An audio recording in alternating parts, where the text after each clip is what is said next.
Well, good evening this Memorial Day weekend. And, it is in many ways, it's honoring those that fought for the freedom of this country. And so it's actually kind of a big deal. So, the practice is really simple. Don't do nothing. That's the full. you know. So I will give a talk on wisdom and compassion. And but in the meantime, we're going to you can, in a sense, kind of say, okay, can I leave my mind at the door? You know, and I know the mind's such a big deal, but leave it at the door. There's nothing worth, and this is true. There's nothing worth thinking about. There is a lot of just giving yourself permission to let go of whatever arises so you don't get on that train of association.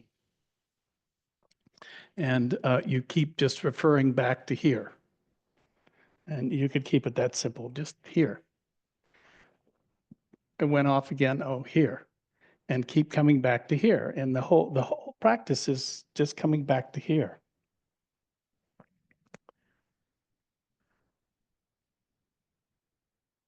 So there's as I said, two kind of pieces to this. One of them is that capacity to sit, quiet the mind, let go, and to hold some sense of, sometimes I think of it as the grand, some grand uh, place that holds all things. And you could say the heart is that can hold all things. So there is this capacity to kind of bring your attention to your body, in a sense, kind of befriend it because it is that informs you, and that allows you certain amounts of activity.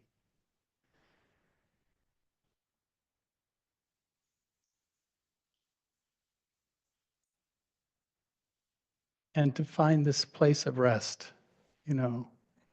And the place of rest is not something that, uh, someone can teach you. It's something you have to, in a sense, kind of teach yourself.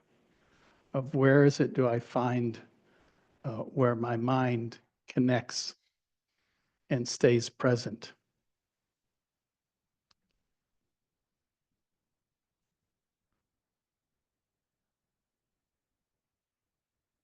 From the practice's point of view, there is nowhere to go, nothing really to do, and nobody to be.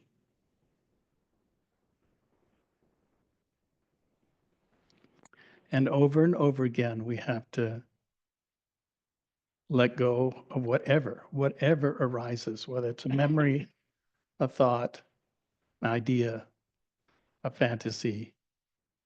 All of it has to be let go of. So something new can arise. At this point, we do not know what that could be. So, in a sense, it kind of sits in this world of this living as a mystery. And programming things is fine for a programmer, but here we just are, in a sense, not being bothered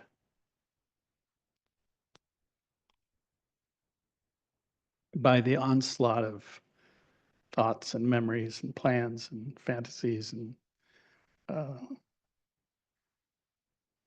and just sit in the center of things. It's true that you can kind of use the breath as a means of kind of collecting yourself, which is wonderful.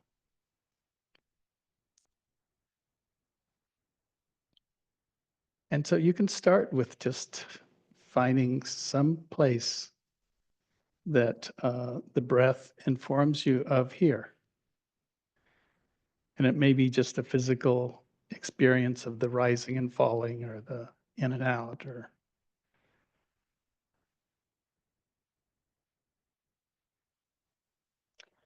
and just rest with that.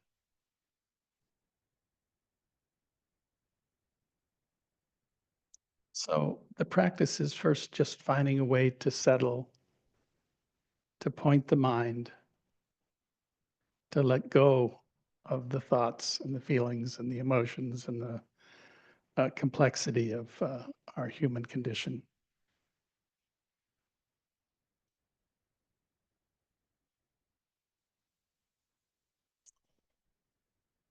So this first part is just about resting in the present.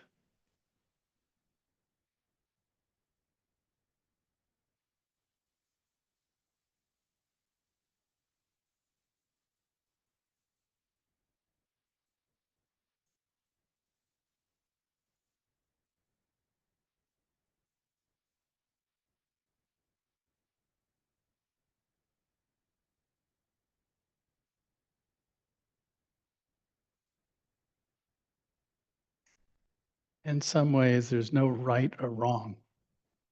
There's just this capacity to be awake, uh, to soften, have some kindness and compassion for yourself and all others in their complexities.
the practice is just to collect yourself, whether it's around the breath or just the body.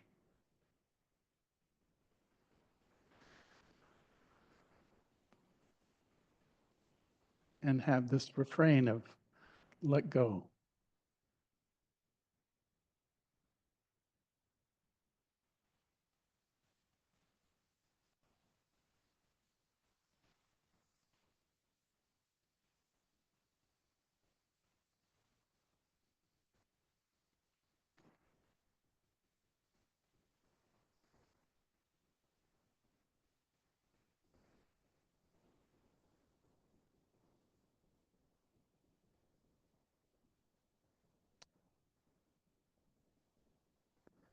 And as you've settled in, turning your mind on your mind, just noting that there is a knowing there, and it holds all things, but is not yet of them.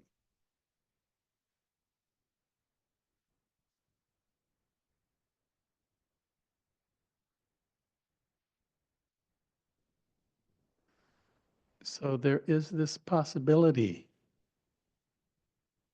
of turning the mind around on itself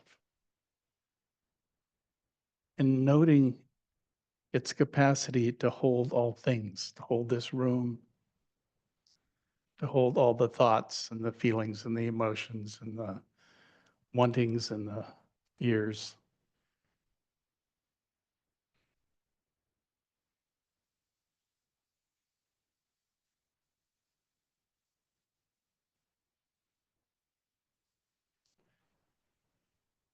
So there is this awareness that holds all things, but is not of them, and yet is recognizable.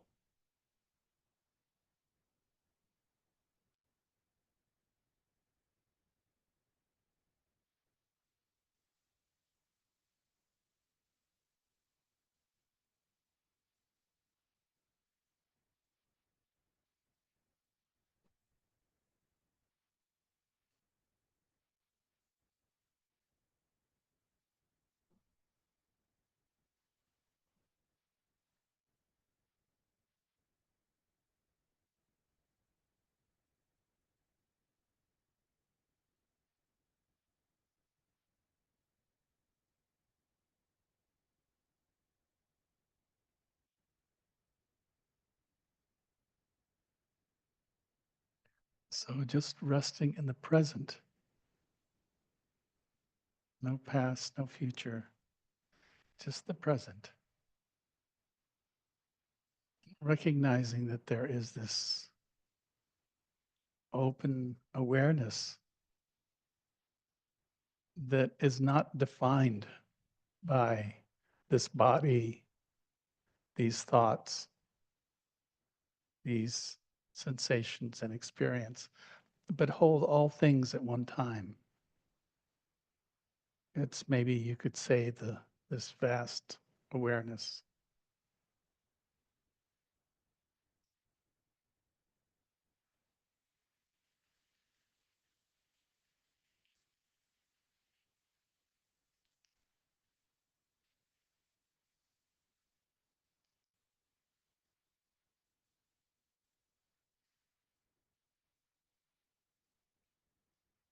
And if that seems a little too complicated, you can always go back to just finding somewhere in the body where you note the rising and falling of the breath and allow the mind to come to rest with that.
So you have this capacity to open that awareness, which holds the body, the mind, the heart, and the space.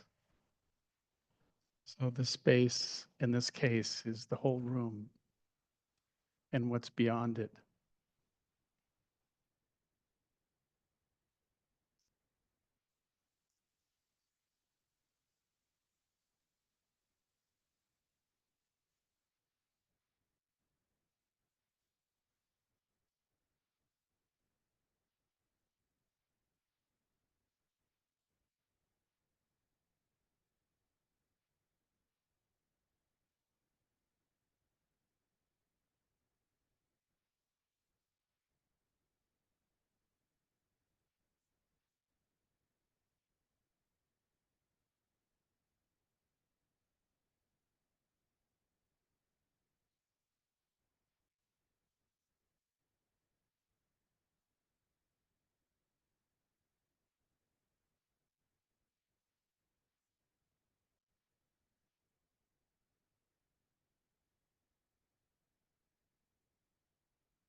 If the mind wanders off, then gently bring it back.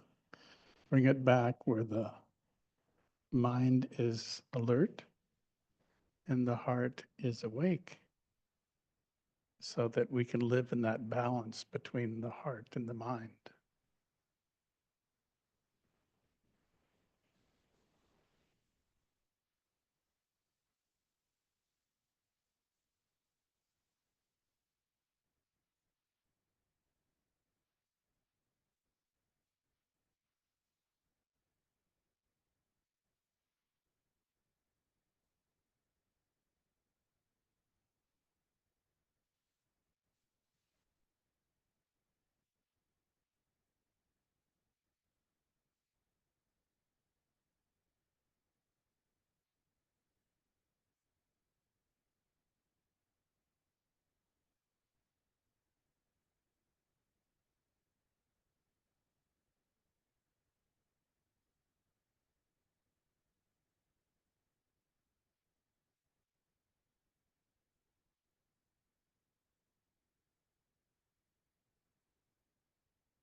So for those of you on Zoom, I just rang the big bad bell.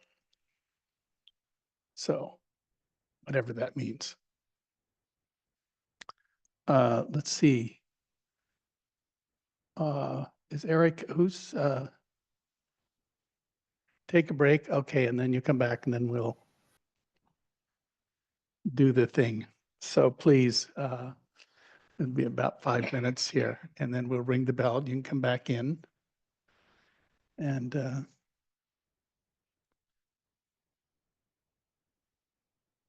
that's all. So Memorial Day. I guess people have, what is it? They have big barbecues and things like that. Um, and I don't know much about it. But, I was going to start with a little story, which I think I told another Memorial Day, was, in the 60s, I had to say, no, I won't go to, I was drafted 1967. And I said, no way. But there was a reason for it. I had actually visited Thailand and Asia when I was 14, 15. And I went, I'm not going to go in those jungles. Are you kidding me? This is not what, I'm sorry for those who were,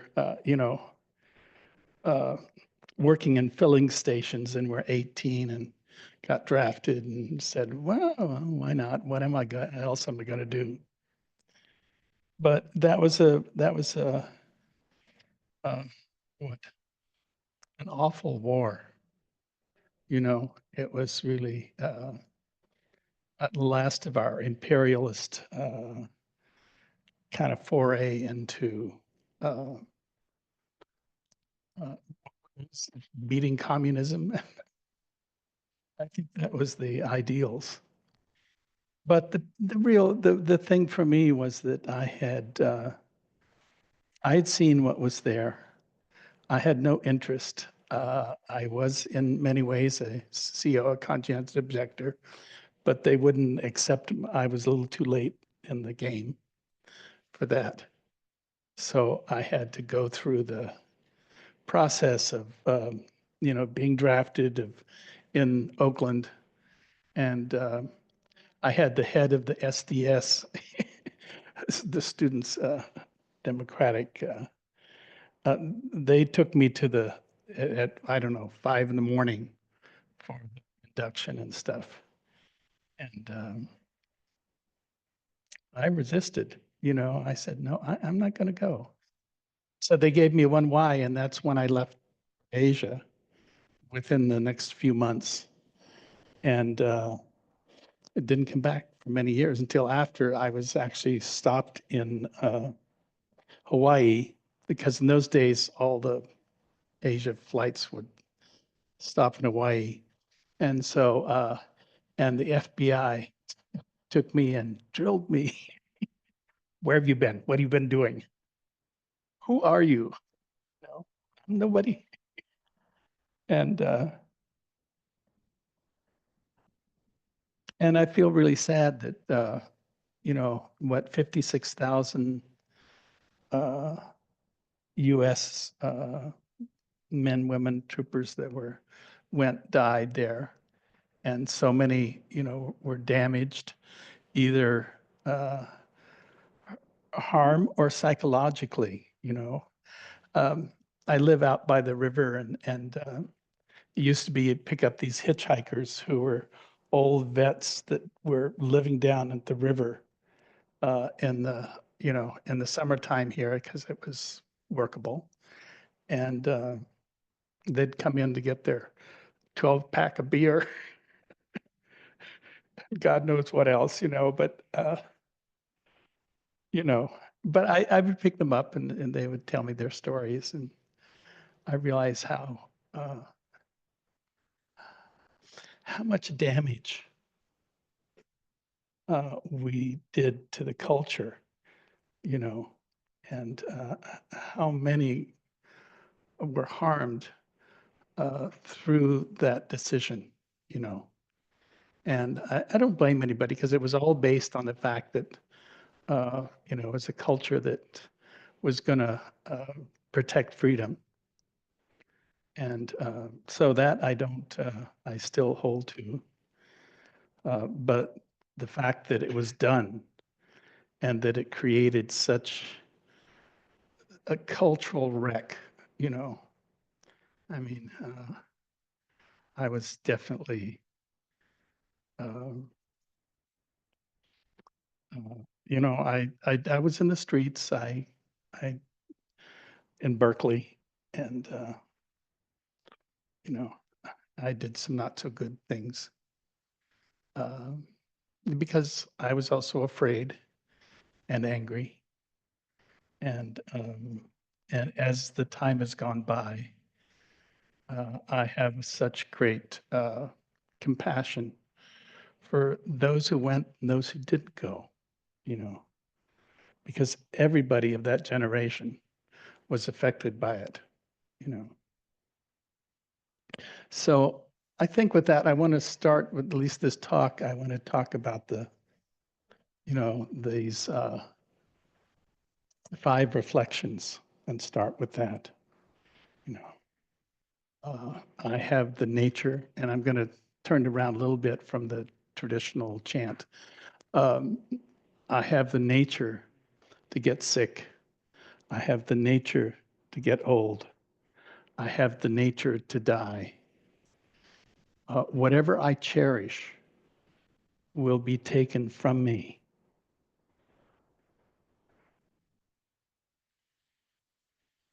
Now I forgot. That's what was in my brain. I said no. Oh, oh, it's such a great. The only possession I have, um, the only possession is, you know, uh, are my actions, and that's it. You know, that's the whole story. You know, and when we say, "Oh, you know, my only possessions are my actions," I think that's so profound. You know, because we have a culture that, particularly in this culture, where possessions are, I think they entrap us. We don't necessarily own or entrap them, they trap us. And so there is a need in some way to be able to separate ourselves out from some of that because it's definitely a problem, you know.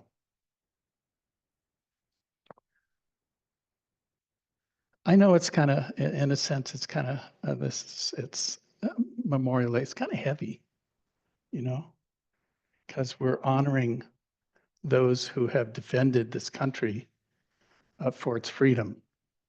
But it's also the complexity of that, you know. So I think, you know, the thing I really want to talk about was it almost tonight. Uh, on one side is this awareness that is something that, you know, it's not a place, a thing. It's not a particular, uh, you know, way that you do something. It is something that is already available. So there's two kind of schools here. One school is you have to achieve awakening. That's one side. And I certainly spent my time, my early years, probably 20 years, you know, with that in mind, that somehow I had to achieve it. And then I began to realize that also it's something that is already here. It has been with us the whole time. And so it's not us, you know, um, co opting it in any way, that it was already part of us. And depends how we want to look at it. If you want to look at it like there's something missing, and that you could use your will, your time, and your energy to create it on some level, or there is this other option, which is simply to sit back and see that things are, there's a natural order that already holds everything. And in some ways, you are that natural order. You know, it's pretty simple, not complex.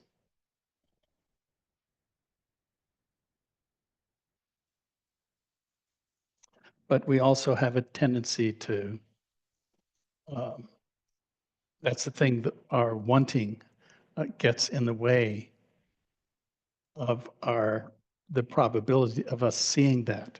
So somehow, um, and it is a kind of two-sided coin, because one side of the coin says, oh, I have to, go to retreats, I have to sit, I have to do this over and over, day after day, which I have done, and which has its relative value. But also there's absolute value. And absolute value says, I don't have to do something. I have to actually use this native intelligence to see what it is that's occurring, because it is seeing into things. That's really the word vipassana, is to see into things. And so we began to study, you know, how is it that when I have something I want that comes up, that I grab a hold of it and then I try to make it into something.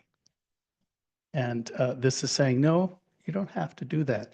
If you just turn your mind around on itself and begin to see that there is a natural awareness that's holding everything, you know. And yes, there's a bit of kind of a mystical side of that, because um, uh, we live in the complexity of nature, and nature knows. And so, if we could just, in a sense, kind of relax and find some ease in our wanting, you know, that suddenly that wanting is it is kind of a collection of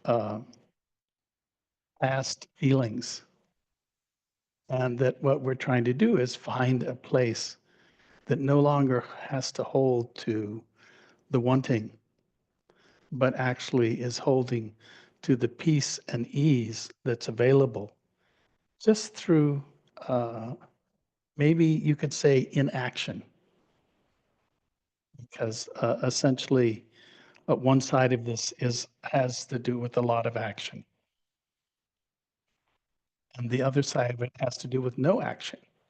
It actually has to do with uh, that mind being awake and aware to what it is that's here.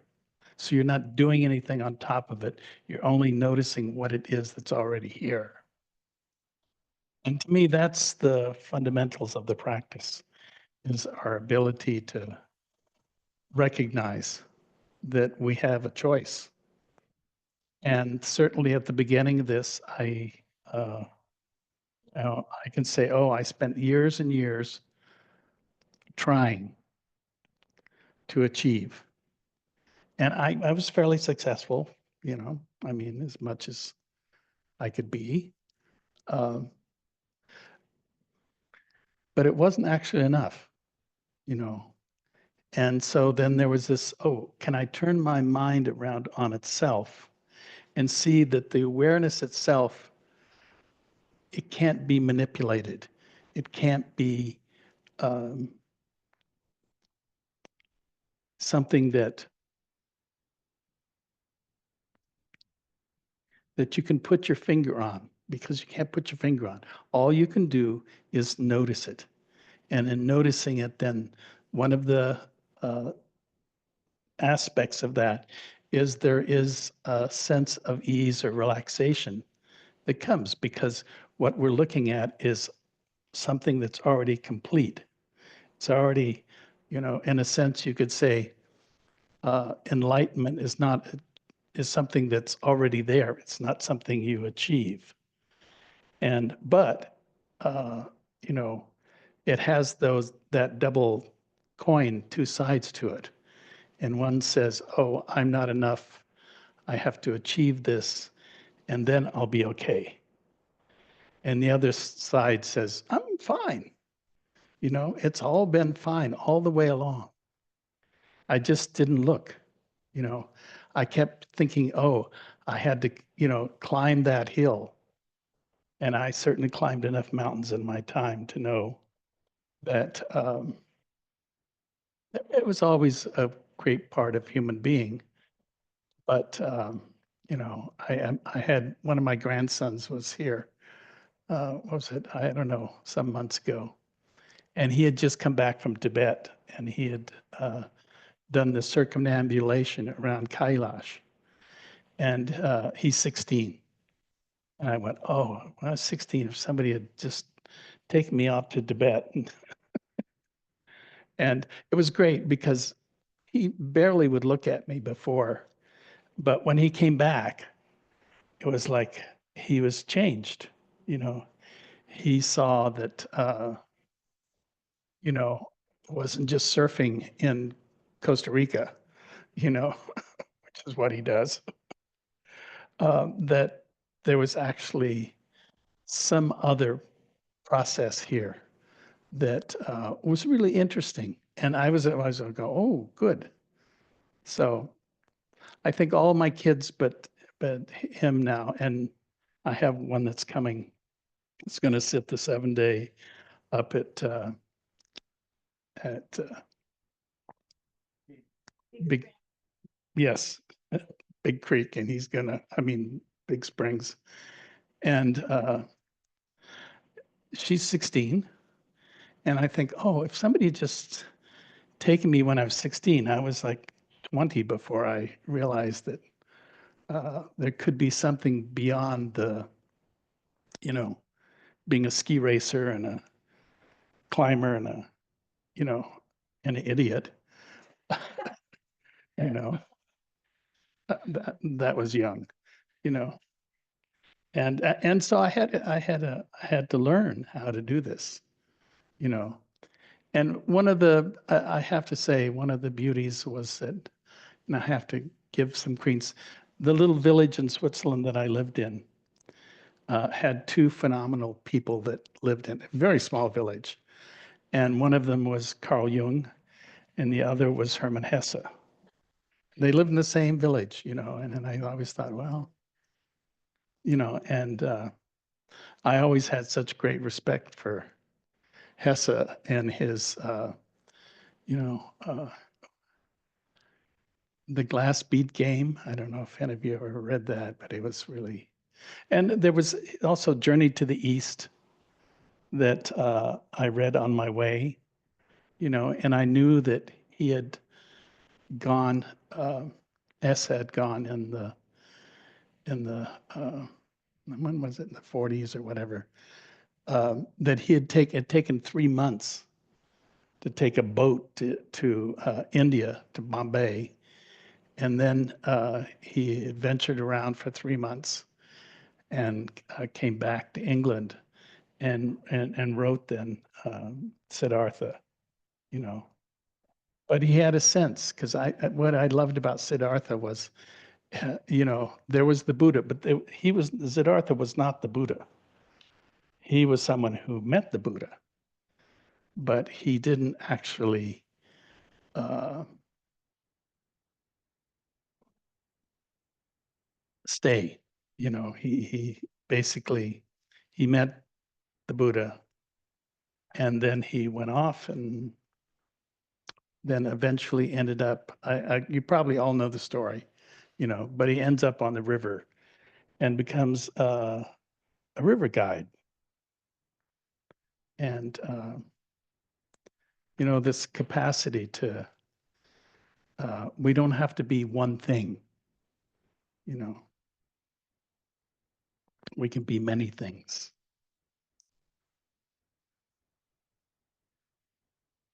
Okay, permission here. Uh, I saw this and I've read it many times, but it's always so good. You know, Bugs in a Bowl. His name is David Budbill, who wrote the poem. Han Shan, that great and crazy, wonder-filled Chinese poet of 1,000 years ago, said, "We're just like bugs in a bowl, all day going around, never leaving their bowl."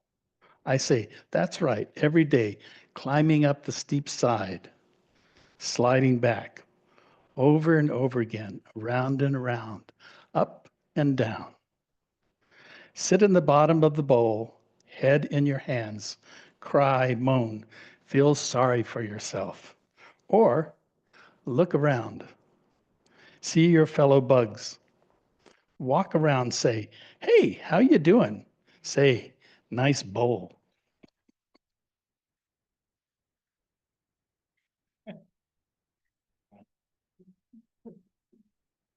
So we're actually in a nice bowl here. So, back to this thing about awareness is I wish, could be something that uh, could be somehow uh, understood differently, but it has to be somehow you have to turn what you know on what you don't know. So you're actually turning the mind around uh, on itself. And when you turn your mind around on itself, then there is this possibility of, first of all, not being fooled. It's just simply there's the knowing that exists. And that knowing is not a place, thing, but is available.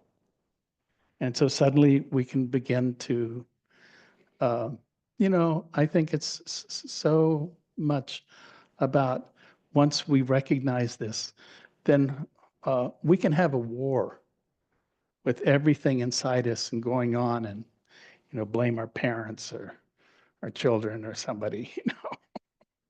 But the truth is, it is just the way it is.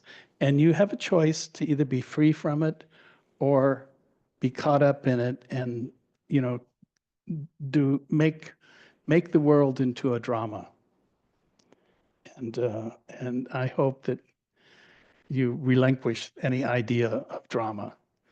It's really very expensive. And all we need is to see that there is this possibility of freedom that has always been there. It's not like this is anything new, but that thing between the coin on one side saying, I have to do something to wake up or let go, and then the other side says, well, I'm already here. What is this all about? You know, and I'm not saying there's one right way or wrong way, because I know I spent a lot of years in the, I have to achieve. And then I probably woke up and said, huh, what am I doing? Can I just, you know, relax and see that what is true is that uh,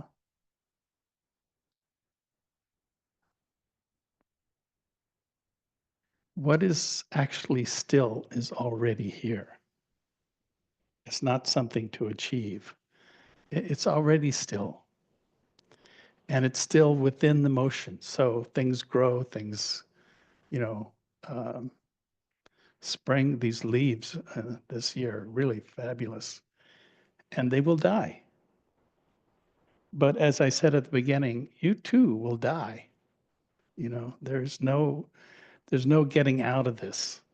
There is only your capacity to understand it.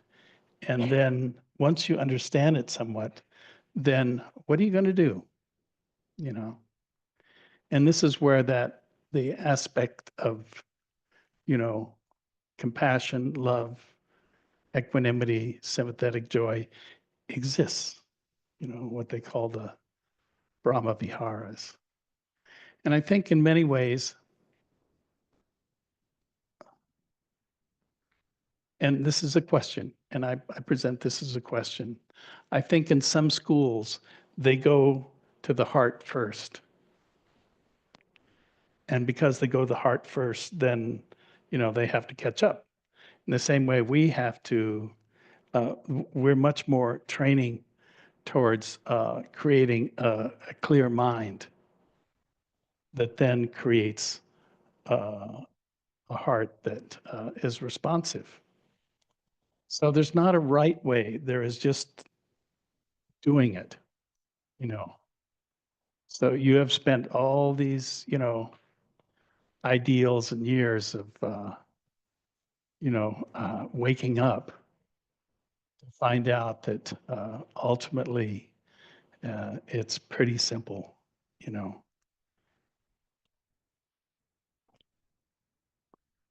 Uh, I'll read to you.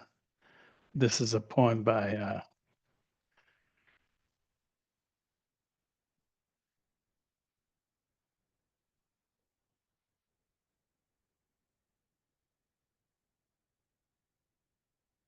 Naomi Shaib Rai.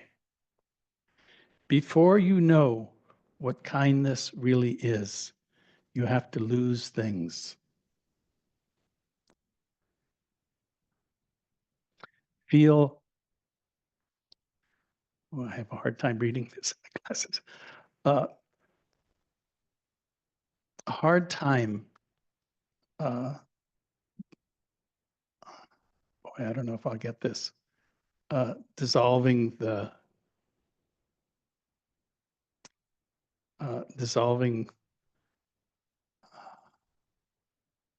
boy, I cannot read this, like salt in a weakened broth. What you hold in your hand, what you earned and carefully saved, all this must go.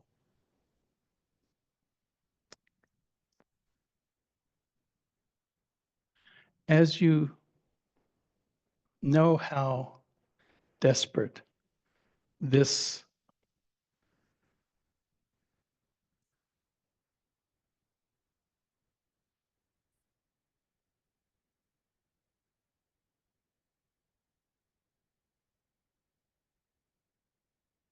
between the regions of kindness, how you ride and ride, thinking the bus will never stop. The passengers eating maize and chicken will stare out the window forever. But you have come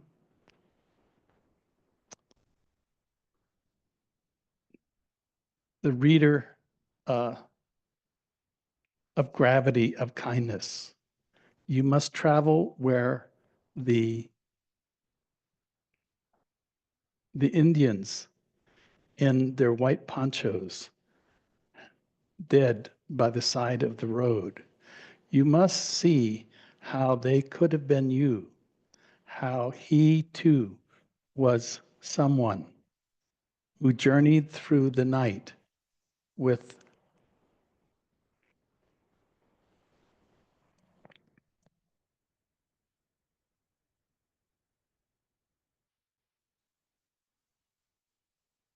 with a simple breath that kept him alive. Before you know kindness as the deepest thing inside, you must know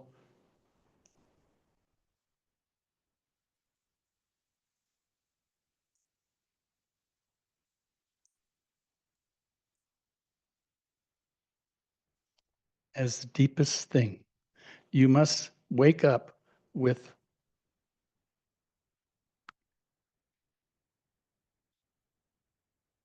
with the sorrow. You must speak to it till you see,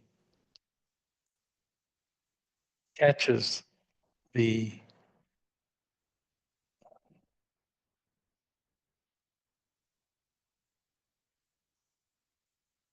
dread of all sorrows, and you see the size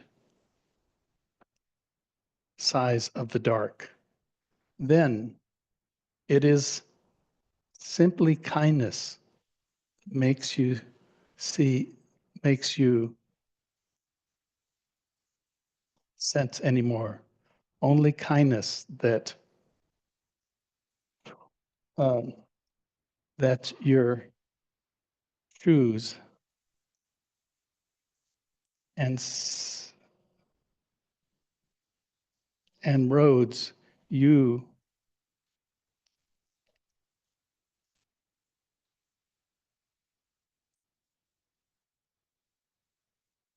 only kindness that raises its head knows the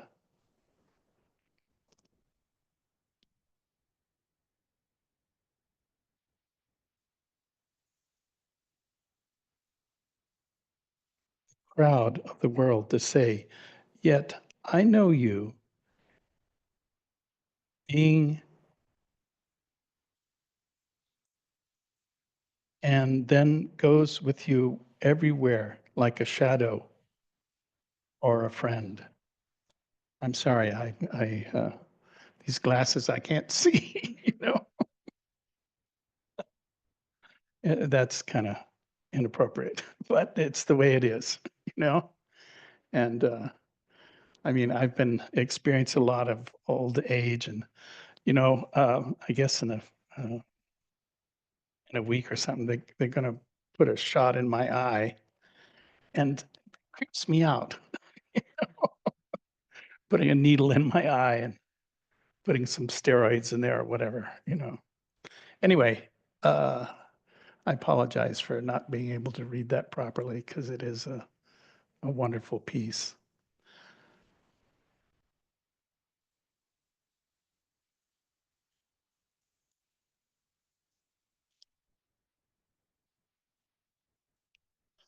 So all you're going to have left are your actions. You know, that's it.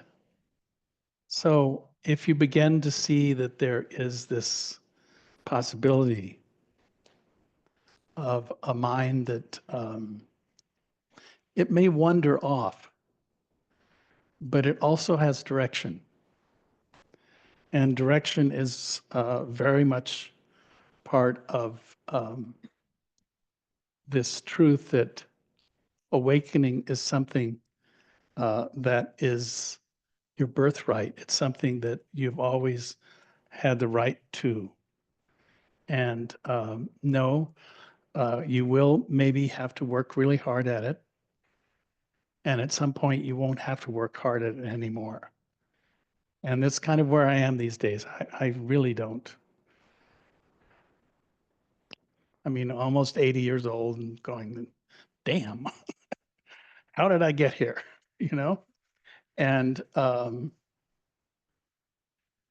and when I was young, I lived in caves. I climbed peaks in Himalayas, and I spent a lot of time in the Himalayas. I mean, 10 years of my life and 4 years in Nepal, and now last 9 years in Thailand, part of the year. And my love is the world, but my love also is you. You know, you are the reason that I come back to this country because I feel, you know, awakening is something that is available. This is not something that happened 2,600 years ago. This is something that's happening now. And you are a piece of that process of awakening. Where, no matter where you are in it, there's no right way or wrong way. There's just one step at a time.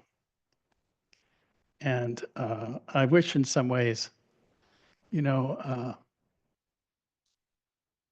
was young, I was able to, I sit in a chair now, before, I don't know if any of you remember, but I just was like I could sit for 3 hours just straight out without a pillow. And now I can't.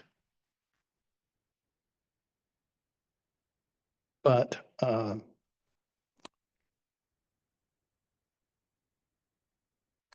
think it helped me in those years kind of bring myself to some kind of steadiness that today I don't need that anymore. I did my 40 years, or 50 years, whatever, And now I see that each of you has this possibility of no longer struggling with your belief system of how it's supposed to be, but start to recognize who you are now. You don't have to add anything. And for that matter, you don't have to subtract anything. You just have to be who you are. And in some ways, there's a great, I wonder, I don't get angry, but I know people get angry. And, but again, how much are you going to fall for it? And how much, damage is done in our culture around anger, you know. And what is it? Just a feeling. Then somehow entraps us, you know. So maybe I'm just kind of babbling here. So if you have a question or an answer to anything, I'm thrilled, And I mean, I can go on, but if you have a question, I would love to uh, play with it, you know. This is Eric in the hall. If you have a question, just raise your hand and I'll pass the mic to you. And if you have a question on Zoom, just raise your hand in the reactions tab. Thank you, John. And we love you too. Thank you, Cindy. Of the 5 reflections, all we have in the end are our actions. The only possessions we take with us are our actions. Can you talk a little bit about the actions of mind and how those actions of mind translate into karma? Okay. Well, karma is action. So traditionally, it is that the thing you do that creates the karma. But there's also the subtle, and the subtle is the thoughts.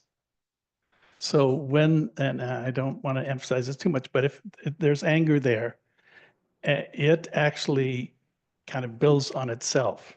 So someone may, think angry thoughts, and they will almost immediately. That's the thing about. We used to joke about it in India.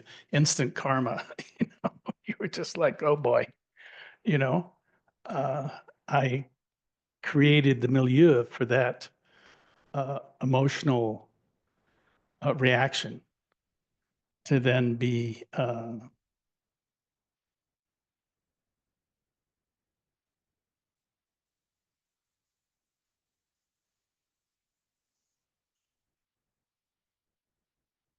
it entraps you. So, when they say, watch your thoughts, I can say that is the basis for all of this. And somehow, when you're not watching your thoughts, then it'll go into some kind of reaction and action. And then that's the karma that happens. Is the thought karma? Yes. But it's sort of like one of the descriptions a teacher told me once is like, you're at the beach and you have the stick and you take and uh, uh, you write something in the sand, and then a wave comes and it's gone. And so, in many ways, that's like thought. There is also the fact that way above where the waves come, you can write something up there, and it stays until a big storm comes. And then the last one description of that is, carving it in a rock. And that's kind of one of the descriptions of karma. And what we're trying to do is make that the awareness precedes the actions, so that even a thought uh, can lead to drama, destruction, terrible things. And it can also lead to loving kindness and and generosity. So, that it all depends, you know. But but I think people sometimes think, well, thinking is not karma, but it is the precursor to karma. So watch your thoughts, you know. Um, and that's the most I can say about it is, if you don't watch your thoughts, then you'll probably end up in some trouble.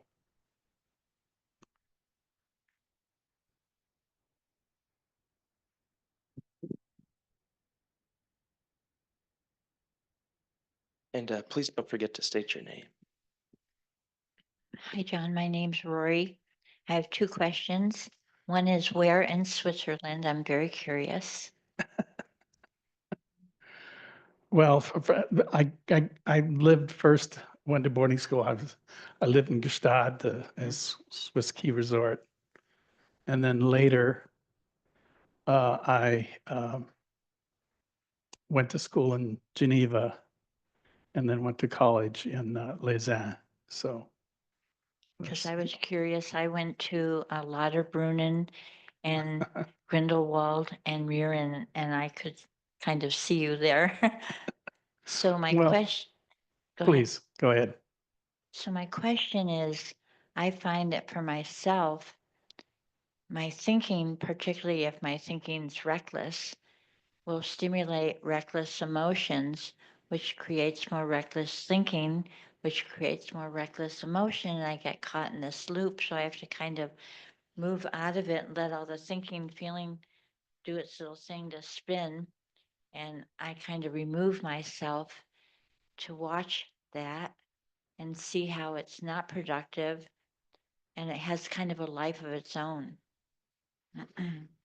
And I find what's the real me? Is the real me this cycle down or cycle up, or is the real me stepping back and letting the mechanics do its thing? Well, first of all,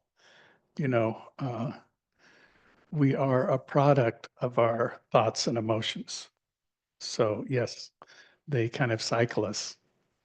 But we also have this capacity uh, to step back. And I think that's one of the things here that I think is most important is you learn how to step back. Because a lot of times those emotions, they, they recycle themselves over and over again. And we get caught by them and believe them. And we suffer for it, or we make others suffer for it, you know. And to me, the idea is that, I have to be able to see that clearly. And then I'm not caught in the cyclic process there, which then creates karma, you know. I mean, in some sense, the thought doesn't create karma. It creates the energetics that take some kind of action that then is karma. So, luck. Yeah, I'm trying to grow up. Well, me too. Oh, I'd like to, you know. So, do we have from the Zoom crew? Looks like Kathy Lee has her hand up. Please. Yes, thank you kindly. I, I I really treasure your talks. So, I only learned to sit in I can't hear January. you. It's a Can you hear? Let's see, maybe I can turn this up. Can you hear me now? now I hear you. Okay. I only learned to sit in January, and I I go every day, as do the other people. At we're there at 7:30 in the morning, and we sit together. And I really love that so many people love the Buddha and the Dharma and the Sangha. But now I'm having trouble because it ends in June, starting in June. How am I to think about this? Are you going to sit in June? No, because they're not going to have it. Otherwise, of course, I would. I never miss. Well, let's see. I know Adam is doing something. Is he still doing that? No. Um,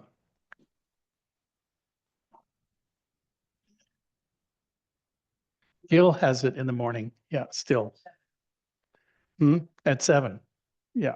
So There's something at 7 instead of 7. Mid-Peninsula Dharma. Oh, I just go to Mid Peninsula Dharma. Yes. Good, And they're at because 7 in the morning. that's fine. Gil, my old friend, he teaches every morning, right? Except for, I don't know. Oh yeah, well, yeah. Okay, because Insight Redwood City. That's right. I go to Insight Redwood City. Uh, I'm so glad I asked because I don't think that I'm very good at doing things on my own, especially when I'm this new. So thank you so much, and thank you so much for Well, you're so welcome. you're And such a kind, good person. Thank you. keep it up. You know, it's I can say I was not the nicest guy once upon a time, but I think the sitting has softened me in a way that I could have never imagined, you know. And Yeah, all that loving kindness and the compassion, the joy and the equanimity. I mean, who even talks like that? It's pretty wonderful. great. Well, keep it up. Thank you so much. You're welcome. So who, oh, Hey, John, this is Robert. hey, Robert. I asked you this question years ago, so if you could indulge me again, I'd appreciate it. Hey, How should I distinguish between an insight and a hallucination? first of all, you are a hallucination, I get that. and I am too. Yeah. So that's one side of it. But, you know, um, insight is very interesting. You know, it actually is where the mind, body, and heart make this connection. And that connection says, oh, this is true. And you know, all of you know exactly what I'm talking about. This isn't magic. And this is just our capacity for intelligence and heart, and therefore the insight is a product of the two of those things. I think sometimes people think, well, oh, this is meditation is just one thing. No, it's a conglomerate of things, and particularly of the wisdom factor and the compassion factor. And they have to somehow be connected, you know. So that would be my Thank answer, you. Robert, after Thank you. I probably gave you the same answer years ago, but but it's always a little different, This moment is different than any other moment. And I think that's what's so fantastic about being alive is that this moment, there has never been a moment like this. And there will never be a moment like this again. And so there's a sense of like, oh, so there can be wonder. There can be a sense of, you could use the word magic because it's something that um, says, I don't know. I don't know how this is happening. And if you do know how it's happening, let me know. You know, Thank you. thank you, Robert. Do we have time for one more, John? Yeah, we can do one more. And if you have to leave, it's that time, you can do that. I don't have anything about that. So, Okay, I see a hand from Charmaine has had her hand oh, up a little bit Charmaine, yes, on Zoom. yes. Great.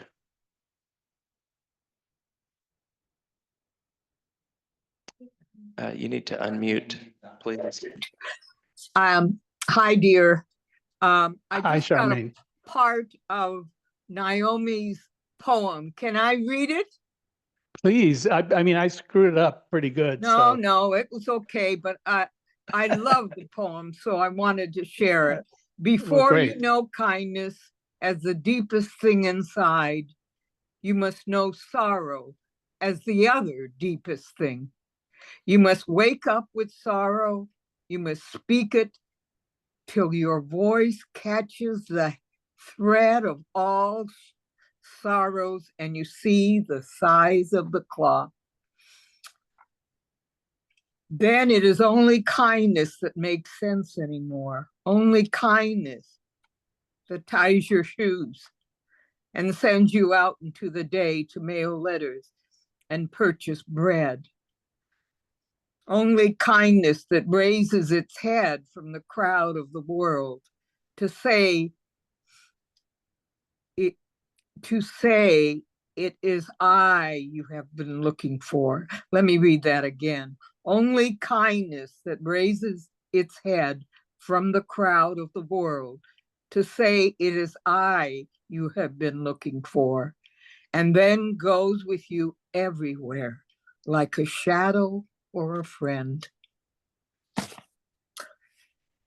Thank you. Well, thank you for reading that because I screwed up. I didn't, I just couldn't, I can't see it. I think it's longer than I wrote. I think it's an elongated okay. one, but I loved what I did.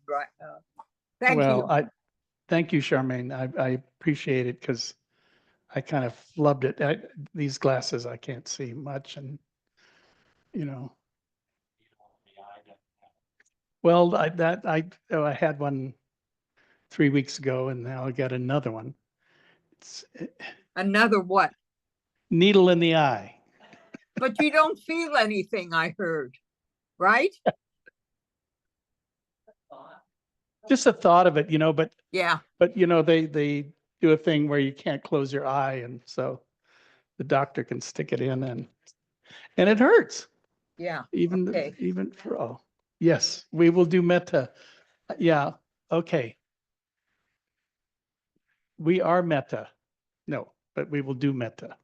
So just taking a moment so you can kind of feel into your body first. This is such a precious vehicle.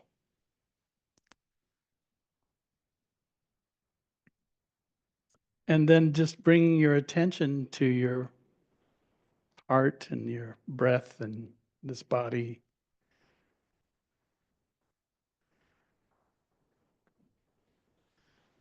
And bringing that awareness of kindness. And start with this kindness to yourself. These bodies only have one way to go. And so to be kind to them now is something that when you're kind to yourself, you will be kind to others.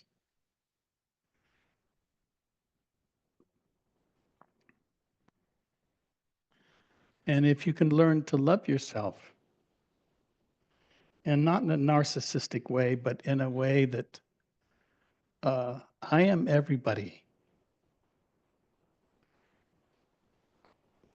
And so if I can love myself, then I can love everybody.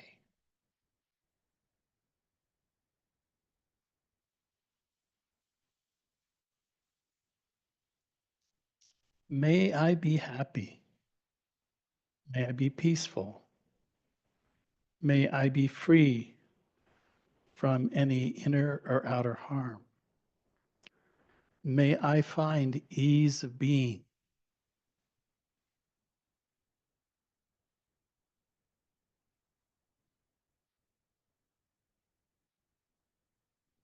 And then just opening and extending this wish for goodness. And I was thinking for this Memorial Day, there is a lot of old suffering there. And there is also the truth that life goes on and we can learn to love again and create this marvelous possibility.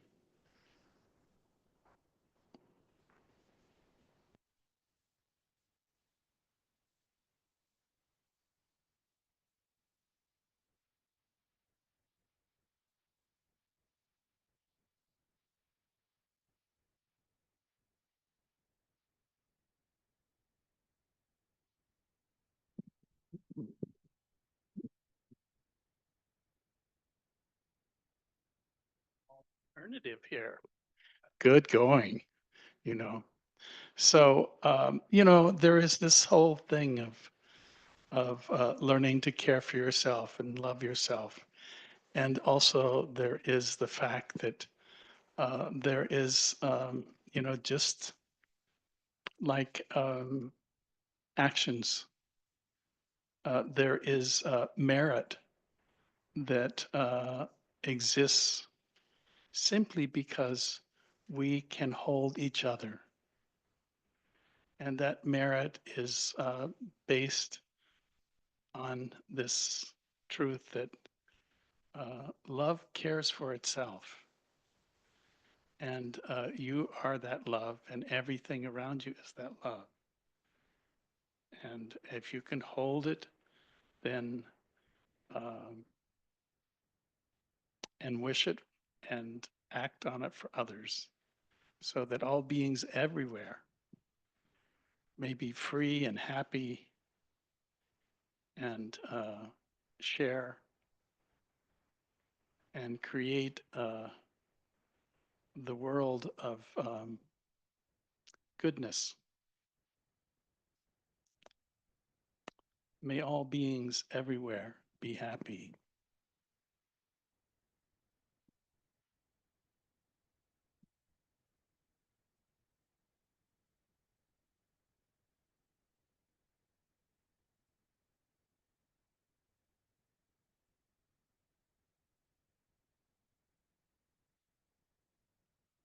So I rang the bell, for those of you on Zoom, and extend this